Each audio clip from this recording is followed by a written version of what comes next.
कैसे हैं? उम्मीद है खैरियत। इस स्टोरी के लिए आपको स्पेशल बैठना पड़ेगा, अपने स्नैक्स लेके बैठ जाएं क्योंकि ये स्टोरी आपको इंटरेस्टिंग लगी। ये स्टोरी वो लोग जो लॉन्ग स्टोरी आस पास विश करें ग्रुप में। अस्सलाम वालेकुम बदनान भाई, क्या हाल है, कैसे हैं? उम्मीद है खैरियत हो। ये वाकया मेरे साथ लीपा वैली में पेश आया जब हम पूरा खानदान मिलकर लीपा वैली घूमने। वाकया ऐसा है कि आज भी मैं और मेरी वाइफ जब से याद करते हैं तो हमारे रोंगटे खड़े हो जाते हैं। ये बात 2019 की, जब हमारा पूरा खानदान लीपा वैली घूमने के लिए गया। समर वेकेशंस थी और सबका प्लान बना के हम लीपा वैली घूमने जाएंगे। प्लान एग्जीक्यूट होते होते पूरा खानदान शामिल हो गया, इसीलिए ये प्लान काफी ज्यादा डिले हो चुका था और अब पूरा खानदान इसमें शामिल था, यानी मेरे ताया की, चचा की और हमारी सारी फैमिली।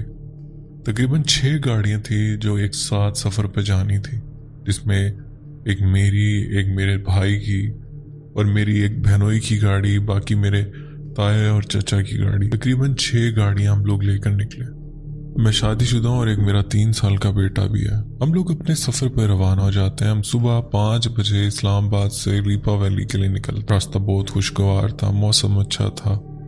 पहले हम लोग मरी चढ़ते हैं। मरी से उतरने के बाद कोहाला क्रॉस करने के बाद हम मुजफ्फराबाद एंटर हो जाते हैं। मुजफ्फराबाद से आगे तकरीबन को 2 से 3 घंटे का सफर था और उसके बाद हमारी असल चढ़ाइयाँ शुरू हुई थी। नान मैं बताता चलूँ, लीपा वैली एक बहुत ही खूबसूरत वैली है जहाँ पर चावल की काश्त की जाती है। वो मकामी लोग इतनी ही काश्त करते हैं कि वहीं पर उनकी खपत हो जाए। वो एक बड़ा यूनिक चावल होता है जो रेड राइस के नाम से जाना जाता है। काफी लोगों को वहाँ के बारे में इतना नहीं पता। वो जगह बहुत कम लोगों ने एक्सप्लोर की हुई है और वहाँ का रास्ता भी बहुत लंबा। तकरीबन 2 पहाड़ चढ़ने और उतरने पड़ते हैं, जिसमें एक पहाड़ तकरीबन 4.5 घंटे चढ़ाइयाँ और उतराई हैं। यानी कि आप 4.5 घंटे में एक पहाड़ ही चढ़ते हैं और उतरते हैं। हम सुबह 5 बजे निकले थे इस्लामाबाद से और हमें वहां पहुंचते पहुंचते 3 बज गए। बहुत मजे का सफर था, खूब इंजॉय करते हुए गए क्योंकि एक साथ 6 गाड़ियां, जिसमें मेरी फैमिली की गाड़ी, मेरी वाइफ और मेरा बेटा अलग, सबकी अपनी अपनी गाड़ियां, और एक साथ पूरा खानदान जब लाइन में ड्राइव कर रहा था तो बड़ा मजा आ रहा था। बहुत इंजॉय करते हुए हम लीपा वैली तक पहुंचे। वहां पर बहुत मुख्तसर से कुछ रेस्ट हाउस बने हुए हैं जिनसे हमने पहले ही बात कर ली। हमने गाड़ियां कुछ इस पोजीशन में चलाई कि सबसे आगे मेरा भाई था लीड पे, जिसे रास्ता मालूम था। सबसे पीछे मैं था, बाकी खानदान वाले बीच में गाड़ी चला रहे थे। अल्लाह ना करे किसी गाड़ी का कोई मसला हो तो सबसे पीछे वाला सबसे आगे वाले को इन्फॉर्म कर सके और सबसे आगे वाला रुक जाए। अब जाते हुए तो हमारी यही रूटीन थी और हम लोग लीपा वैली पहुंच गए। वहां पहुंचकर पैसे पूरे थे। इतनी खूबसूरत जगह और बहुत ही प्यारी जगह थी। मतलब चारों तरफ पहाड़ और पहाड़ के दामन में वो चावलों के खेत। हमें वेलकम पर वहां पर रेड राइस का हलवा भी पेश किया गया जो हमने खूब इंजॉय किया। सबके नाम मेंशन थे। जाहिर सी बात है, जब हम लोगों ने वहाँ बुकिंग कराई थी तो हमारे नाम से वो बुकिंग हुई थी। वहाँ के जो मकामी लोग थे उन्होंने वेलकम पर हमें रेड राइस का हलवा दिया विद बॉक्स, और उस हलवे के बॉक्स पे हमारे नाम मेंशन थे। बहुत अच्छा वेलकम हुआ और फिर शाम होने लगी। हमने थोड़ा बहुत वहां पर घूमा आसपास और उसके बाद उन्होंने बॉन फायर किया। सर्दी बहुत थी, हालांकि इस्लामाबाद में बहुत गर्मी थी और जब वहां पहुंचे तो ठीक ठाक सर्दी थी। उन्होंने बॉयल एग और बॉन फायर और चाय वगैरह का इंतजाम किया। खाना वगैरह हम खा चुके थे। काफी लेट नाइट तक गपशप करते रहे। अदनान, रात के टाइम इतनी सन्नाटेदार जगह होती है और जब रात की हल्की सी चांदनी में पहाड़ की चोटियां आपको दिखाई दे रही होती हैं और पहाड़ के वो बॉर्डर्स और जंगल, वो इमेजिन करते ही खौफ आता है कि इन जंगलों में, इन पहाड़ों में भी जानदार रहते होंगे और रात में इस टाइम उन पहाड़ों में, जंगलों में जाना पड़ जाए तो इतना खौफ महसूस हो। अब होता ऐसा है कि जिस जगह पर हमें स्टे दिया गया था वो गेस्ट हाउस एक प्यालेनुमा जगह के बीच में था, यानी कि चारों तरफ पहाड़ थे और बीच में वो रेस्ट हाउस था। हमारे रूम की जो विंडो थी उससे बाहर का मंजर दिख रहा था और दूर कहीं पानी की आवाज आ रही थी, बहुत हल्की हल्की। यहाँ बताता चलूं कि यहाँ पर एलओसी बहुत करीब थी। यहाँ के मकामी कह रहे थे कि सुबह आपको दिखाएंगे। ये थोड़ा सा आगे चलने के बाद कुछ ही किलोमीटर एलओसी है जहाँ से इंडिया का एरिया शुरू हो रहा है। तो खैर दूसरे दिन हमने पूरा एरिया घूमना था। हम लोग काफ़ी थक चुके थे और हम लोग आराम करने अपने अपने रूम्स में चले गए। रात काफ़ी हो चुकी थी। कुछ लोग अभी भी बाहर नीचे सहन में बॉन फायर के साथ बैठे हुए बातें कर रहे थे। थोड़ी देर आग लगी और फिर थोड़ी देर बाद हमारी आँख खुल गई नीचे, क्योंकि कुछ लोग बातें कर रहे थे तो उनकी बातों से हमारी आँख खुल गई। फिर उसके बाद नींद भी ना आए। या बताता चलूँ वो जगह ऐसी है, वहाँ पर इंटरनेट भी नहीं है और ना ही मोबाइल के सिग्नल। रात का तकरीबन 1 बज रहा था। अब चूंकि जो गेस्ट हाउस के ऑनर्स थे वो हम लोगों को वहाँ पर छोड़ के, और जो काम वाले थे हमें छोड़कर अपने अपने घरों को जा चुके थे, तो इसलिए वहाँ पर कोई नहीं था सिवाय हमारी फैमिलीज के। अब मुझे चाय की तलब होने लगी। मैं स्मोकिंग बहुत करता हूँ तो इसलिए चाय भी बहुत पीता हूँ। खैर मैंने ऊपर से जब नीचे देखा तो मेरा एक कज़न वहाँ बॉन फायर के पास बैठा बातें कर रहा था, जिससे मेरी बहुत अच्छी बनती थी। मैंने उसे इशारा किया। मेरे इशारा करने पे वो ऊपर आया। मैंने कहा यार चल कहीं चलते हैं, चाय पी कर आते हैं। उसने कहा कि इतनी रात हो चुकी, इतनी रात में हम कहाँ जाएंगे। मैंने कहा कि जब हम यहाँ आ रहे थे तो मैंने तकरीबन 5-6 किलोमीटर पीछे एक बाजार देखा था, शायद वहाँ कुछ खुला हो जहाँ पर हम कुछ चाय वगैरह पी सके। ने बोला यार वैसे ही थक चुके हैं तो तुम सो जाओ। मैंने कहा कि अब मुझे नींद नहीं आएगी, चलो चलते हैं। खैर मैंने उसे कहा कि यार घूमने ही आया मैं, आराम तो घर भी जाके कर लेंगे, चलो कहीं होकर आते हैं। अब मैं और वो हमने गाड़ी निकाली और हम लोग चुपके से उस गेस्ट हाउस से बाहर निकल आए। फैमिलीज किसी को अंदाजा नहीं था कि हम दोनों बाहर गए। अब यहाँ मैं बताता चलूँ अदनान भाई, रात में इतनी खौफनाक जगह लग रही थी कि मैं आपको क्या बताऊं। गाड़ी की हेडलाइट्स में ही हमें जो नजर आ रहा था वो आ रहा था, उसके अलावा पीछे भी घुप अंधेरा और साइडों में भी। यार हम लोग चलते रहे, कहीं कहीं तो दिल करे कि गाड़ी मोड़ लें और वापस चले, लेकिन हम काफी रास्ता तय करके आ चुके थे, तो इसलिए बस कहा कि चलो आज कोई जगह निकल ही आएगी। चलते रहे, डरते भी रहे, लेकिन वो एडवेंचर अलग था। चलते चलते दूर हमें कहीं पर रोशनी नजर आई। अब हम लोगों ने एक दूसरे को तसल्ली देना शुरू की कि वो कोई ढाबा ही है। हम आहिस्ता आहिस्ता उसके करीब पहुंचे तो वो समझो जंगल में मंगल हुआ था। वो एक ढाबा ही था जो रास्ते में बना हुआ था। उसके सामने पहाड़ था, वो एक पहाड़ के वस्त में था, यानी एक कच्चा रोड वहां से गुजर रहा है और नीचे ढलवान पे वो ढाबा था। हमारे जाते ही जैसे वो बहुत खुश हो गए कि कोई मेहमान आ गए। हमने वहाँ चाय का ऑर्डर दिया। सर्दी बहुत थी, चादर ओढ़ रखी थी, गाड़ी से बाहर आके बैठ गए। उन्होंने भी हल्की सी आग जला रखी थी। उन्होंने कहा कि आप लोग इस टाइम यहाँ पर क्या कर रहे हैं। हमने कहा कि हम लीपा वैली आए हुए हैं और वहाँ रेस्ट हाउस में हमारा कयाम है। उन्होंने कहा कि रात के इस टाइम आप अकेले क्यों निकल गए। वैसे तो हालात ठीक है, यहाँ पर कोई मसला नहीं, लेकिन ऐसे रात में यहाँ पर गुम जाने का, भटक जाने का बहुत खदशा, और यहाँ पर दूसरे चीज़ों का भी खदशा। खैर उन्होंने कहा कि चाय पीने के बाद अगर आप चाहें तो हम आपको छोड़ देंगे, अदरवाइज अगर आपको रास्ता याद है तो आप चले जाइएगा और ख्याल से जाइएगा। हमने कहा कोई मसला नहीं, हम चले जाएंगे, लेकिन शायद ये हमारा गलत फैसला था। हमें उनकी बात मान लेनी चाहिए थी और हमें उनके साथ ही गेस्ट हाउस तक जाना चाहिए था, लेकिन हम कॉन्फिडेंस में थे कि शायद हम सही रास्ते पे वापस चले जाएंगे। असल में बात यूं थी कि वो पहाड़ों का ही सिलसिला था और हमने कोई 2-3 टर्न लिए थे। बज़ाहिर तो हमें वो रास्ता सीधा सीधा लग रहा था, लेकिन रास्ते में कुछ ऐसे टर्न थे जिसने हमें कंफ्यूज कर दिया। वापसी पे जाते हुए हम एक गलत मोड़ पे चल पड़े। अब जैसे कि मैंने शुरू में बताया, जब हम इस रास्ते पर आ रहे थे तो रास्ता ऐसा था कि ना पीछे कुछ नजर आ रहा था और ना ही आगे। बस हेडलाइट में जितना रास्ता नजर आ रहा था वही एक तरफ पहाड़ और एक तरफ खेत। बस हम चलते जा रहे हैं, न बंदा न बंदे की साथ। काफी देर गुजर जाने के बाद हमें एहसास हुआ कि हम शायद किसी गलत रास्ते पर आ चुके हैं। अब यहाँ एक चीज का एहसास हुआ और अगर आप ट्रैवलिंग का शौक रखते हैं और ऐसे एडवेंचर जगह जाने का शौक रखते हैं तो एक सजेशन मैं आपको देना चाहूँगा कि अपने मोबाइल में ऑफलाइन गूगल मैप को डाउनलोड रखें। खुदा न खास्ता ऐसी जगह जहाँ पर मोबाइल सिग्नल या डाटा काम ना करता हो, तो ऐसी जगह पर आपको काफ़ी हेल्प हो सकती है। तो बेस्ट है कि अपने मोबाइल में ऑफलाइन गूगल मैप डाउनलोड रखें। हमसे ये गलती हुई और वहाँ पर ना कोई सिग्नल थे ना कोई डाटा चल रहा था, बस हम थे और हमारी गाड़ी और वो अंधेरा। रात में इस टाइम चाय पीने का फैसला हमारा बहुत गलत हो गया था।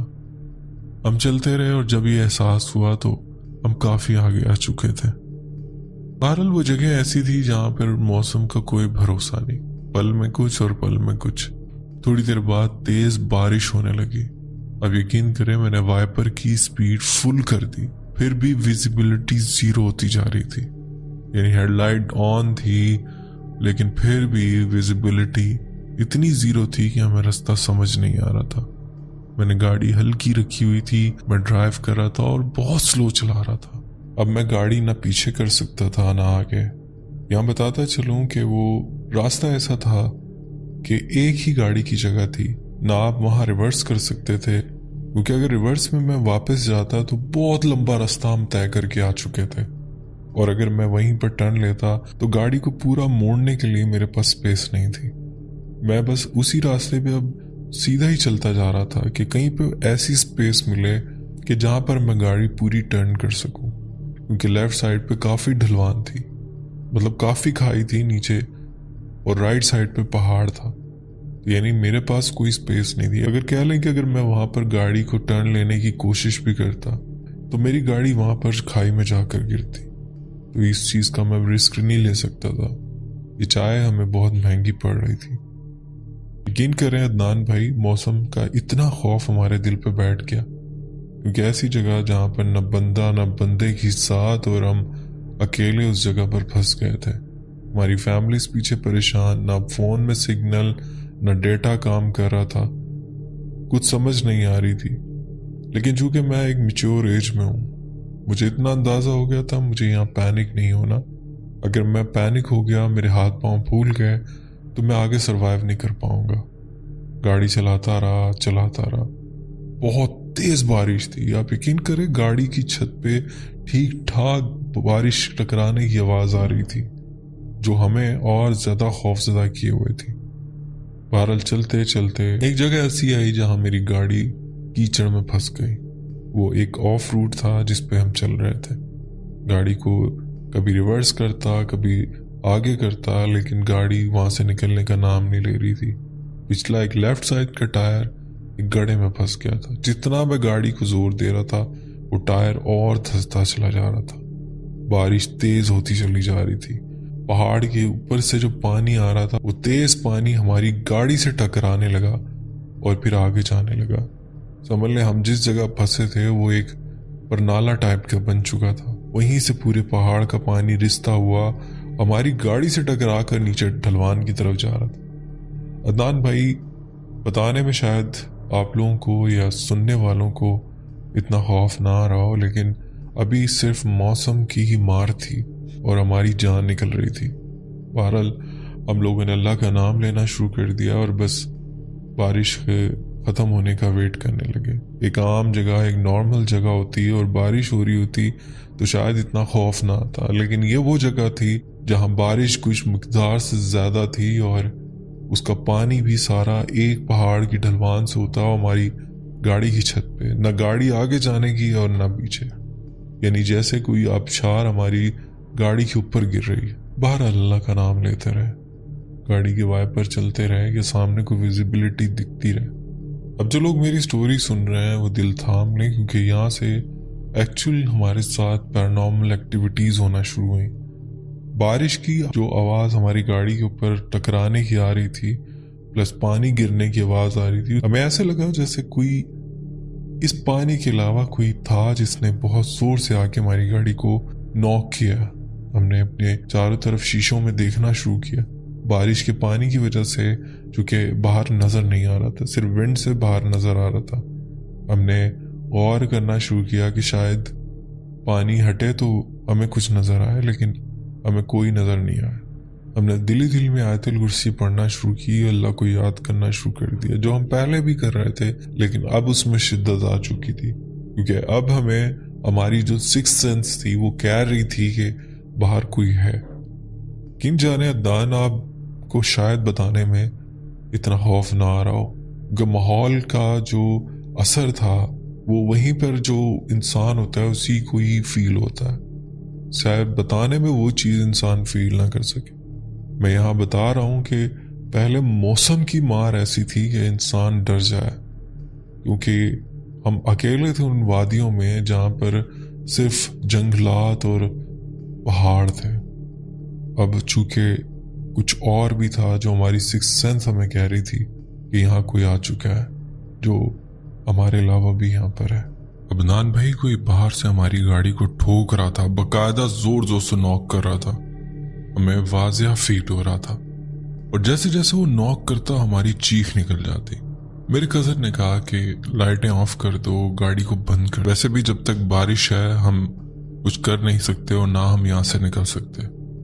मैंने ऐसे ही किया और गाड़ी का इग्निशन ऑफ कर दिया, सब कुछ बंद कर दिया। गाड़ी बेजान खड़ी थी, सिर्फ पानी जो गाड़ी पर लग रहा था उसका साउंड वो गूंज रहा था। अब वो नॉक करने की आवाज़ वक्फे से आ रही थी, लेकिन आहिस्ता आहिस्ता वो आनी बंद हो गई। हमें वासिया फील हो रहा था, अदनान भाई आप यकीन करें कि हमारी गाड़ी के आसपास कोई है। आहिस्ता आहिस्ता बारिश थमने लगी। हमने ये चीज़ महसूस की कि बारिश बंद हो चुकी है, लेकिन जो परनाले से वो आबशार का जो पानी आ रहा था वो अभी भी आ रहा है, क्योंकि पानी जो जमा था आसपास को टाइम लगना था निकलने में। तो इसलिए हमें अंदाजा हो गया था बारिश रुक चुकी है, लेकिन ये पानी अभी भी चल रहा है। लेकिन वो जो आवाज़ें थीं अब वो आना बंद हो गई थी। तो हमने थोड़ी हिम्मत की। बाहर बहुत सर्दी थी, लेकिन हमें यहाँ से निकलना भी था। हम दोनों उतरे और मैंने उसे कहा कि जल्द से जल्द कोई पत्थर तलाश करो जो चटियल पत्थर हो, मिट्टी का नहीं, एक चटियल पत्थर चाहिए जो हम इस गड्ढे में इस टायर के साथ रख के उसकी हेल्प से अपनी गाड़ी को निकाल सके। मैं और मेरा कज़न इधर उधर पत्थर ढूंढने लगे, तो हमें उस साइज का सही आइडियल पत्थर नहीं मिल रहा था जो टायर के साथ हमने लगा कर उस टायर को बाहर निकालना था। खैर काफ़ी ढूंढने के बाद वो अलग मैं अलग हमने अपने मोबाइल की टॉर्च से एक पत्थर ढूंढ ही लिया। अच्छा अदनान भाई यहाँ मैं बताता चलूँ, आप यकीन करें इतनी स्ट्रॉन्ग फीलिंग थी जैसे पहाड़ पे कोई दूर खड़ा हुआ है और हमें देख रहा है। ये हमारी जो सारी एक्टिविटीज थी ये कोई वॉच कर रहा है। ये बहुत स्ट्रॉन्ग फीलिंग थी। इधर हमारे हाथ पांव कपकपा रहे थे, अंदर से दिल धक धक कर रहा था और हम पत्थर ढूंढ रहे थे। खैर हमने पत्थर रखा और गाड़ी को जोर दिया, गाड़ी वहां से निकल गई। अब मुसीबत यहाँ खत्म नहीं हुई थी, क्योंकि अब हम जिस पोजीशन में थे उस पोजीशन में हम वापस नहीं जा रहे थे, हम आगे निकल रहे थे। अब हमने आगे कोई ऐसी जगह ढूंढनी थी जहां से गाड़ी को हम पूरा टर्न कर सकें, और उसके बाद हमने वापस इस जगह आना था जहां हमें फिर से खदशा था कि गाड़ी फिर से फंस सकती। और बारिश के बाद तकरीबन ऐसा ही रास्ता बन गया था। समझ लें वो एक ऑफ रूट और उसमें कीचड़ हमारे लिए वबाल बन गया था। खैर गाड़ी निकलने के बाद हम लोग उसी रूट पे आगे चलने लगे। दिल ना चाहते हुए भी सोचे आपके साथ ऐसा वाकया हो और आप एक गलत रास्ते पर जा रहे हैं, आपको पता है आप एक वो गलत रास्ता है, फिर आपके साथ ऐसा हादसा हो जाए और उसके बाद भी आपको उस रास्ते पर आगे जाना पड़े, तो क्या मंजर होगा। अब अदनान भाई मैं बताता चलूं कि मुझे अंदर से एक फीलिंग्स आ रही थी कि शायद हम जा तो गलत रूट पे रहे, लेकिन आगे से हो सकता है कोई ऐसा रास्ता हो जो हम जिस जगह पे रुके हुए हैं वो वहां से मिलता हो। यानी मे भी कि हम लोग थोड़ा लंबा रास्ता ले लें, लेकिन हम उस आगे उस अपने रास्ते पर निकल जाएं। लेकिन उसके लिए हमें यहाँ के किसी लोकल से पूछना होगा। अब लोकल रात के इस टाइम कहाँ, क्योंकि वो लोग रात को बड़ी जल्दी सो जाते, और हमें रास्ते में कोई भी लोकल नजर नहीं आया। मैंने अपने कजन से भी कहा कि यार देखना अगर कोई दूर भी तुम्हें कोई लोकल नजर आया तो हम गाड़ी रोक के उस तक चले जाएंगे, लेकिन मे भी हम यहाँ से एक सही रास्ते पे जा सके, ये रास्ता आगे जाकर उसी रास्ते में मिल ले जहाँ हम रुके हुए हैं। ये कहने के बाद हमारी नजरें इधर उधर ढूंढ रही थी कि हमें दूर कोई नजर आ जाए, कोई इंसान नजर आ जाए। कभी वो अपनी लेफ्ट साइड पे देखता, कभी मैं अपनी लेफ्ट साइड पे देखता। गाड़ी के सामने तो हमारी नजर थी ही थी। अब अदनान भाई यहाँ मैं स्टोरी में कैसे समझाऊं, वो जगह ऐसी थी कि वो स्लोप नुमा जगह थी। वहां पे घास लगा हुआ था, उस घास पे पाइन ट्रीज ऊंचे ऊंचे और एक जंगल था यानी कि, और लेफ्ट साइड पे ढलवान थी। यानी अगर हम अपने राइट साइड पे देखें तो एक ढलवान जगह थी और जंगल नजर आ रहा था, और फिर ये रास्ता था जिसपे हमारी गाड़ी थी, और फिर एक लेफ्ट साइड पे इसी तरह ढलवान वो नीचे जा रही थी, और वैसे ही वो जंगल था। खैर हम चलते रहे और मैंने राइट साइड पे अपनी हाइट पे स्लोप पे देखा कि एक जंगल में कुछ लाइट सी मुझे नजर आई है। तो मुझे पहले लगा मेरा वहम है, लेकिन जब मैंने अपने कजन के एक्सप्रेशन देखे तो वो भी वही देख रहा था। मैंने कहा कि तुमने भी वही देखा जो मैंने देखा? कहने लगा हाँ, मुझे भी वहां पर कोई लाइट नजर आई। मैंने गाड़ी हल्की कर दी, स्लो कर दी, और मैंने गाड़ी को थोड़ा सा तिरछा किया ताकि उसकी लाइट उस हाइट वाली जगह पर थोड़ी सी पड़े ताकि हमें कुछ फील हो। लेकिन हमें वहां पर कोई नजर नहीं आया। हम कुछ देर वहां खड़े रहे, वेट करते रहे कि शायद कोई इंसान था जो एकदम से मूव हुआ, उसके हाथ में लाइट थी। हमने समझा कि अभी वो किसी जंगल में किसी दरख्त के पीछे से गुजर रहा होगा, इसलिए वो लाइट गायब हो गई। लेकिन काफी देर हो गई, वो लाइट नजर नहीं आई। हम उसी तरफ देखते रहे। कुछ देर बाद फिर से वो लाइट मूव हुई। अब हम लोग गाड़ी से उतरे। हमें लगा कि कोई मकामी शख्स होगा। डर तो हमें बहुत लग रहा था, लेकिन हमने उसका चांस लिया कि हो सकता है कोई मकामी शख्स हो और हम उससे रास्ता पूछ सकें। अब वो थोड़ी सी ढलवान थी जो ऊंचाई पे थी। हम उस तरफ चलने लगे गाड़ी से उतरकर। बाहर का माहौल वाकई में बहुत खौफनाक था और बहुत शदीद ठंड थी। अब हम उस लाइट का पीछा करने लगे जो जंगल में इधर से उधर मूव हो रही थी, और ऐसे ही जैसे कोई इंसान उसे लेकर मूव कर रहा हो और वो अपना रास्ता बनाते चलता जा रहा।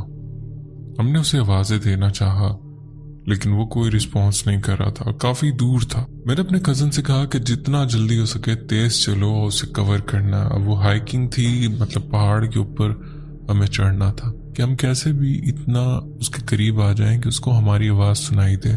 हम तेज तेज चढ़ने लगे और साथ साथ उसे आवाजें भी दे रहे थे। अब हमारी गाड़ी नीचे रोड पर खड़ी हमें नजर आ रही थी और हम ऊपर की तरफ जा रहे थे।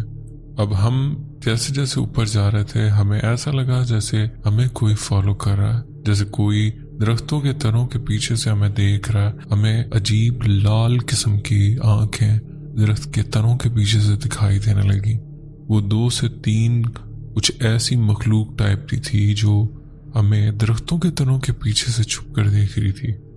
हमें ऐसे लगने लगा जैसे हमारा कोई पीछा कर रहा है। उसके चलने की आवाज हमें साफ सुनाई दे रही थी और अपने पीछे से। अब हम डर चुके थे। मेरे कजन ने भी कहा कि तुमने भी वो नोटिस किया? मैंने उसे कहा बिल्कुल ऐसी बात है, मुझे भी सुनाई दिया है जैसे कोई पीछे चल रहा है, और मैंने भी लाल आंखें देखी जो दरख्तों के तनों में जो छुप छुप कर हमें देख रही।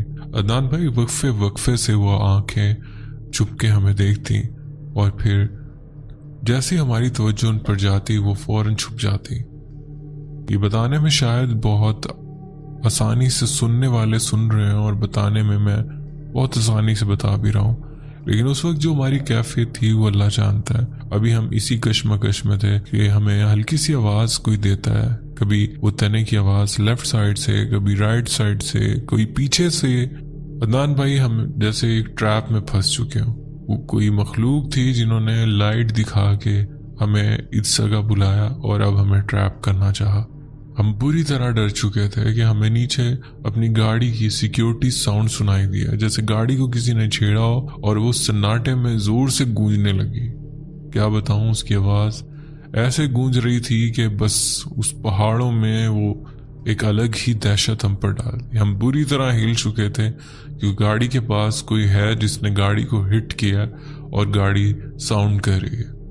अब होता है ना कि एक दफा हिट करने पे गाड़ी कुछ देर बोलकर खामोश हो जाती है, लेकिन वो गाड़ी मुसलसल शोर करने लगी। उफ मेरे खुदा, इतना खौफ कि मैं क्या बताऊं।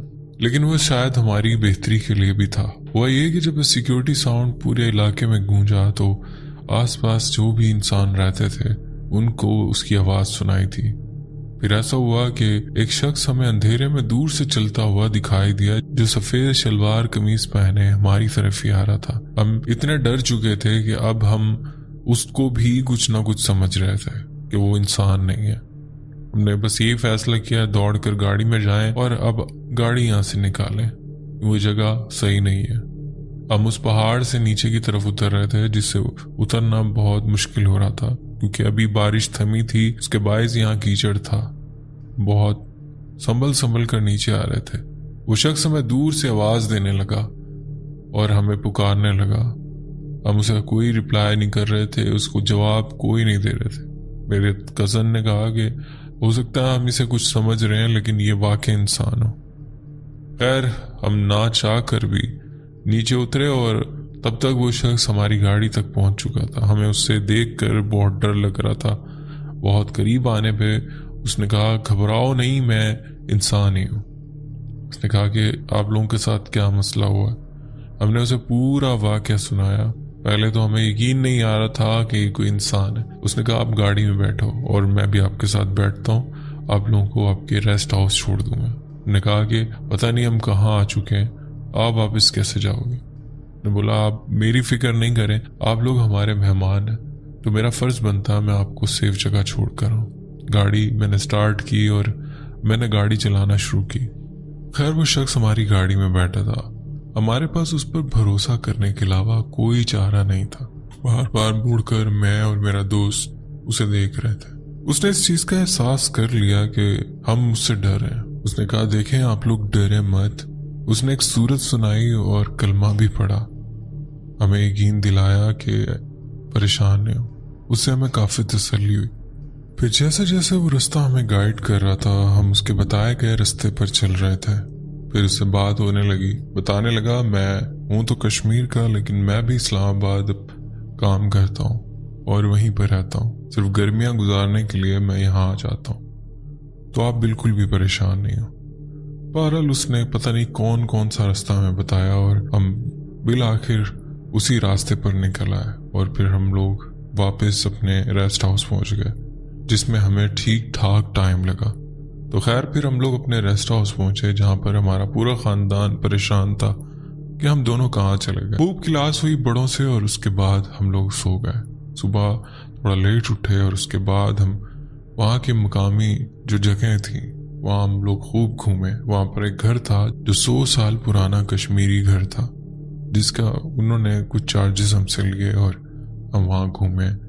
वहाँ की कुछ आबशारें थी वो देखी, वहाँ पर LOC देखा, वहाँ पे एक फॉरेस्ट था वो देखा, और एक व्यू पॉइंट है जहाँ से लीपा वैली का पूरा व्यू नजर आता है, वो देखा। और वहाँ से चावल खरीदे जो वहाँ की सौगात थे।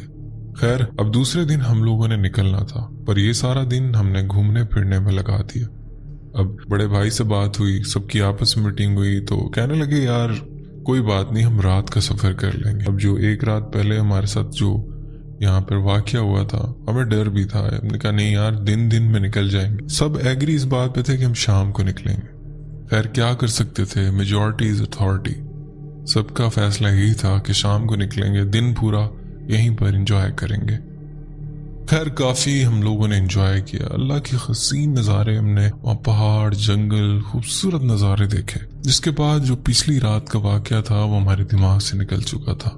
हमने शाम को तैयारी की, सफर बांधा और सारी गाड़ियां एक साथ निकल पड़े लीपा वैली से। अब जैसा कि मैंने बताया कि रास्ते में एक पहाड़ था 4.5 घंटे का। अदनान, उस पहाड़ पे इतना घना जंगल था, यानी अगर हम लोग उस रोड पे जा रहे हैं तो दरख्तों से छुपा हुआ रोड है, और रात के टाइम वहां ट्रैवल करना समझो कि बहुत ही एक एडवेंचर होने वाला था।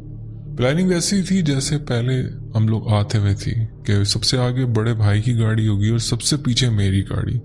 लेकिन मैं चूंकि डर चुका था, मेरे एक चचा थे, मैंने उनसे कहा कि आप सबसे पीछे रखें गाड़ी।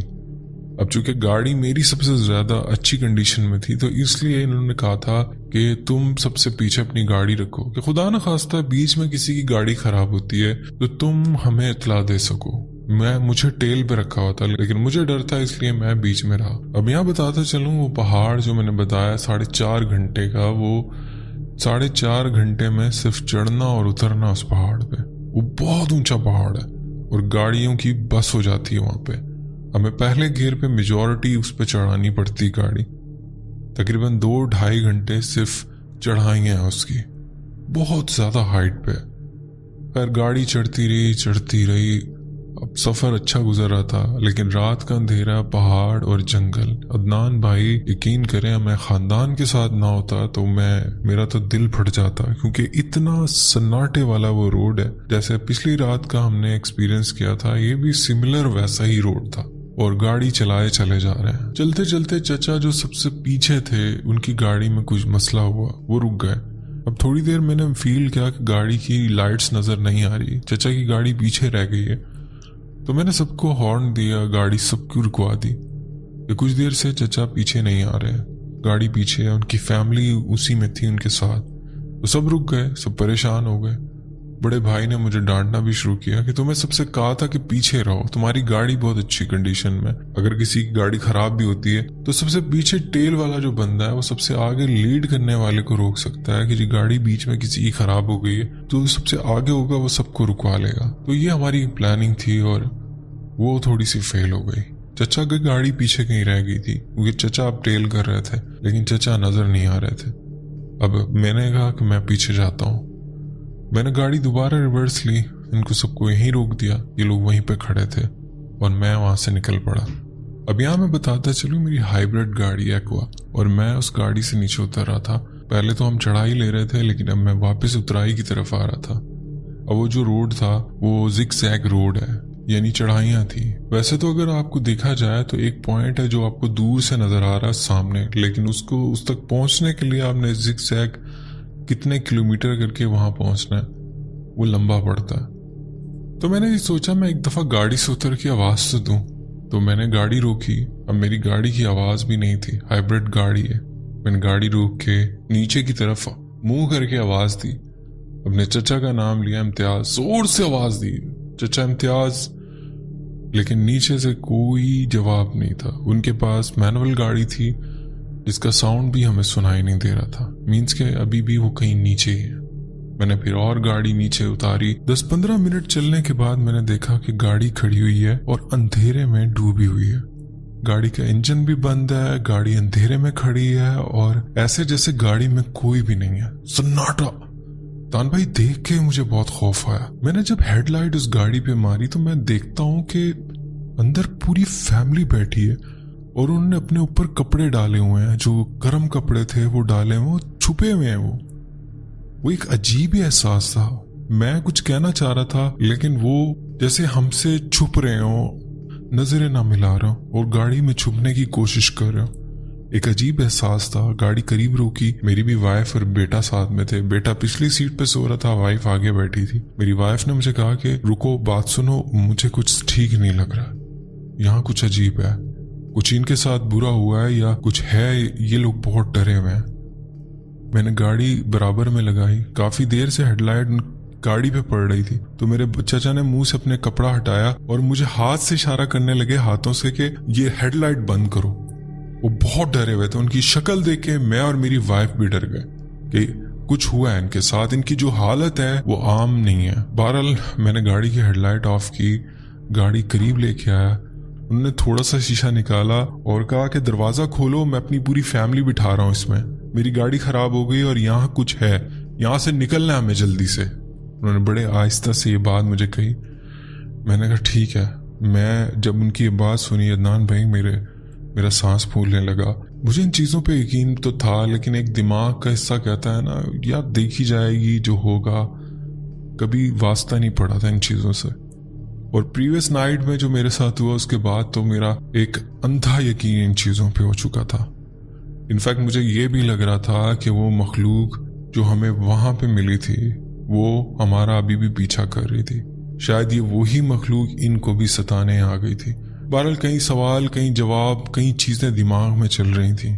चचा की हालत देख के बहुत डरे हुए थे। चचा की फैमिली भी बहुत ज्यादा डरी हुई थी। सबसे ज्यादा अजीब बात यह कि गाड़ी में ऐसे बैठे हुए थे जैसे कोई इंसान गाड़ी में है ही नहीं। सन्नाटे में उस जगह पर गाड़ी ऐसे खड़ी थी। बहरहाल वहां पर सिग्नल फोन के आते नहीं थे। अब मैं भाइयों को और बाकी लोगों को सबको कैसे बताऊं कि यहाँ पर क्या मसला हुआ है। यहाँ एक अजीब ही सीन बना हुआ है।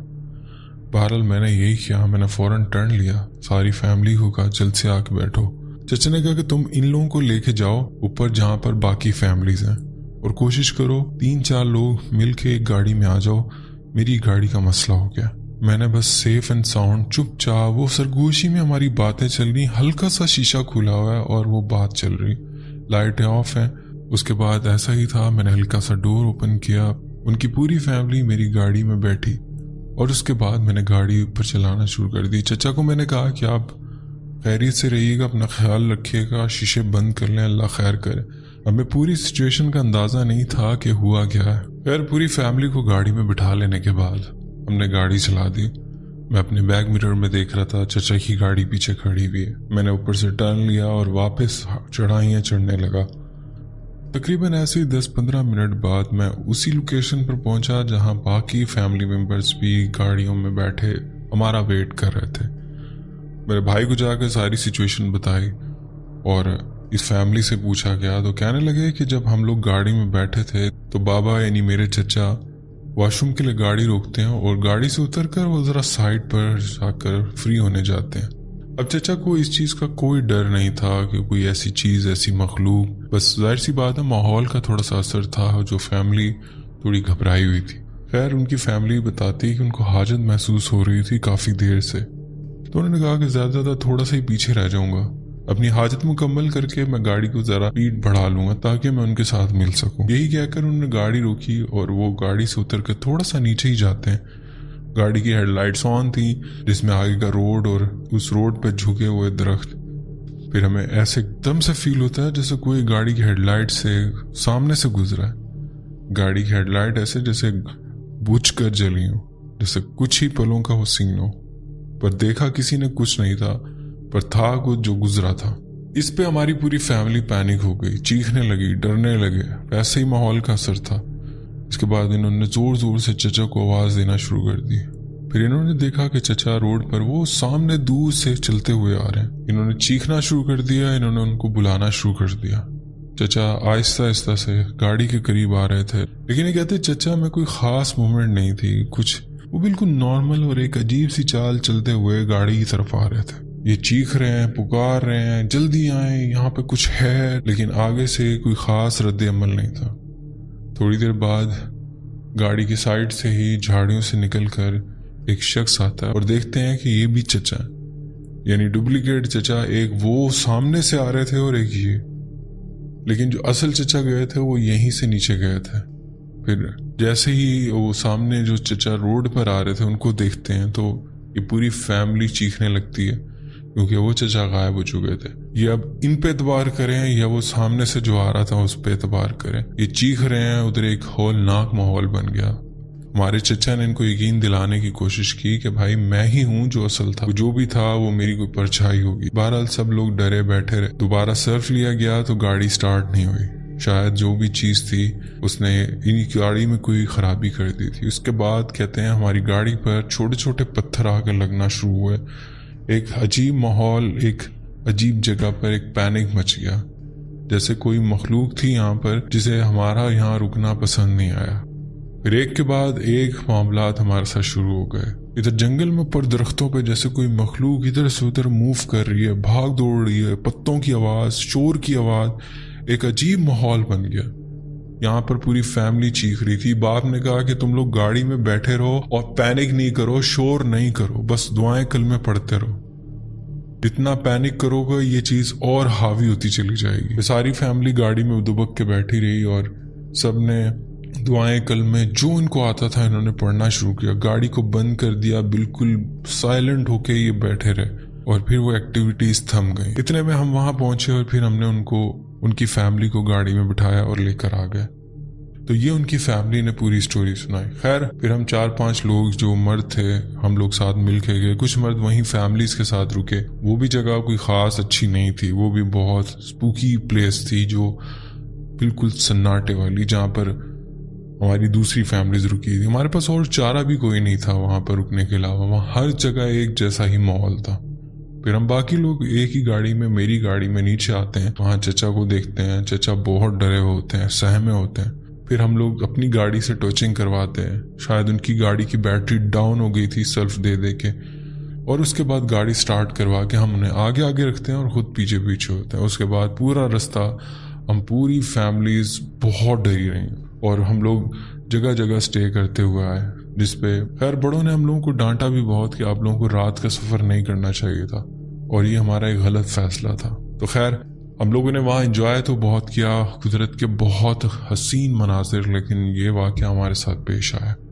शायद इसमें हमारी अपनी भी गलतियाँ थी, जैसे कि रास्ते में चाचू ने रुक कर एक जगह पर नापाकी की थी। तो ऐसी जगह जो बेरौनक होती हैं, सन्नाटेदार होती हैं, ऐसी जगहों पे इन चीज़ों का बसेरा बहुत ज़्यादा होता है। कभी भी आप ऐसी जगहों पर नापाकी करने से गुरेज करें। ऐसी बहुत सी स्टोरी सुनी है कि ऐसी मखलूक़ात ऐसी जगहों पर नापाकी करने से पीछे लग जाती।